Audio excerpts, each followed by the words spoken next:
Hello दोस्तों, AR digital में आपका स्वागत है। खैर मकदम है, वेलकम है। अगर आप सरकारी टीचर बनना चाहते हैं और आपने ग्रेजुएशन यानी 12 पास कर लिया है तो आपको सरकारी टीचर बनने के लिए क्या करना होगा, आज इसी पर बात करेंगे। वीडियो शुरू करने से पहले आपसे रिक्वेस्ट है कि चैनल पर पहली बार आए तो चैनल को सब्सक्राइब कर लीजिए, बेल आइकन को भी प्रेस कर दीजिए। चलिए बिना टाइम वेस्ट किए हुए वीडियो शुरू करते हैं। गवर्नमेंट टीचर कैसे बने after 12, complete details, eligibility, exam और इसके सिलेबस के बारे में हम लोग बात कर रहे हैं। गवर्नमेंट टीचर कैसे बने? आप 3 तरीके से टीचर बन सकते हैं। पहला, आप प्राइमरी टीचर बन सकते हैं प्लस जूनियर टीचर बन सकते हैं। उसके बाद आप TGT टीचर बन सकते हैं, ट्रेन ग्रेजुएट टीचर। उसके बाद आप पोस्ट ग्रेजुएट टीचर बन सकते हैं जिसको PGT कहा जाता है। दोस्तों, प्राइमरी जूनियर टीचर बनने के लिए आपको ग्रेजुएट प्लस BEd या DLEd करना होगा। BEd का फुल फॉर्म होता है बैचलर इन एजुकेशन और DLEd का फुल फॉर्म होता है डिप्लोमा इन एलिमेंट्री एजुकेशन। उसके बाद आपको TET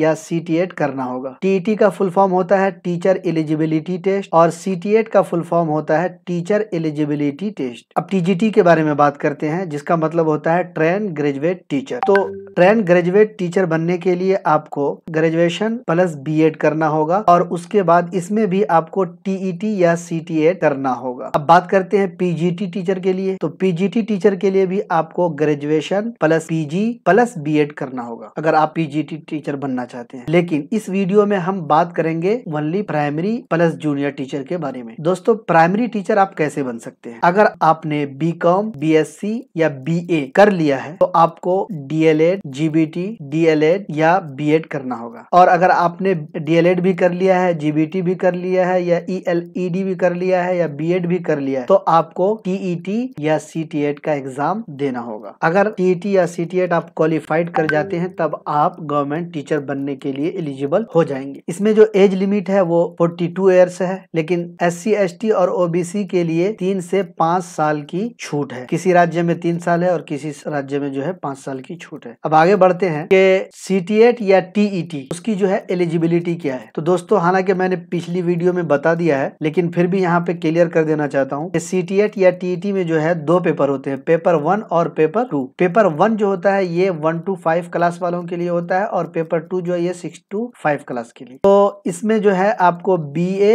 BCom, BSc में आपका मिनिमम 50 मार्क्स होने चाहिए आपके, यानी BA, BCom, BSc में मिनिमम आपके 50% मार्क्स होने चाहिए। अब आगे बात करते हैं कि CTET या TET का जो एग्जाम सिलेबस है वो क्या होता है। तो TET का जो एग्जाम होता है वो हर राज्य के लिए अलग अलग सिलेबस होता है, लेकिन हम जनरली यहाँ पे CTET के बात कर रहे हैं जो सेंट्रल टीचर एलिजिबिलिटी होता है उसके बारे में बात कर रहे हैं। तो पेपर 1 में जो होता है चाइल्ड डेवलपमेंट एंड पेडागोजी जो 30 मार्क्स का होता है, लैंग्वेज 1, लैंग्वेज 2 ये भी 30 मार्क्स के होते हैं, मैथमेटिक्स ये भी 30 मार्क्स के होते हैं, इन्वायरमेंट स्टडीज ये भी 30 मार्क्स के होते हैं। टोटल 150 मार्क्स के पेपर 1 होते हैं। अगर आप बात करते हैं CTET पेपर 2 के बारे में जो 6 to 8 क्लास के लिए होता है तो इसका जो सिलेबस है वो है child development and pedagogy 30 marks का, लैंग्वेज 1, लैंग्वेज 2 भी 30 मार्क्स के होते हैं। इसमें आप अपने हिसाब से लैंग्वेज चूज कर सकते हैं, आप हिंदी रखें, उर्दू रखें, इंग्लिश रखें या मैथ रखें, जिसमें आप अच्छी सलाहियत रखते हैं आप उस लैंग्वेज को सेलेक्ट कर सकते हैं आप अपने हिसाब से। इसमें मैथमेटिक्स, साइंस भी 30 मार्क्स के होते हैं।